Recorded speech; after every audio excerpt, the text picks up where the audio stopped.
भाई आरसीबी का ऐसा हालत होगा हमने भी नहीं सोचा होगा। नहीं, मैं नहीं मानता। शायद किसी ने भी नहीं सोचा होगा कि ऐसा हो सकता है, क्योंकि आरसीबी पहली बार यानी कि 41 रन पे और 7 ओवर में 6 विकेट।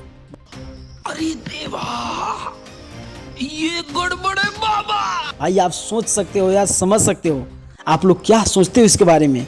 भाई आरसीबी इस तरह की कैसे हो सकता है भाई, वो भी पंजाब के खिलाफ। अगर बात करें, मैं पहले ही सोचा था कि पंजाब और आरसीबी बीच मैच है तो कुछ अलग मैच होगा, मगर अलग कुछ नहीं हुआ।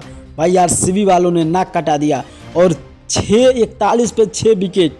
भाई 7 ओवर में आप खुद सोच सकते हो कि भाई इस तरह की शायद आज आरसीबी, मैं सोचा था इस साल 2025 का आईपीएल का सबसे बड़ा यानी कि ट्रॉफी टीम माना जाता था आरसीबी को, मगर आरसीबी ने ये परफॉर्म दिखाकर सबको बता दिया कि हम वही आरसीबी है जो भाई फिर इस साल ट्रॉफी नहीं आने वाला है। तो आप अरे बाप रे, ये तो धोती खोल रहा है। लोग क्या सोचते हैं आरसीबी के बारे में? क्या इसमें किसकी सबसे बड़ी गलती है और कहाँ पे गलती हुई है? क्या पंजाब इसमें कमबैक करेगा या नहीं?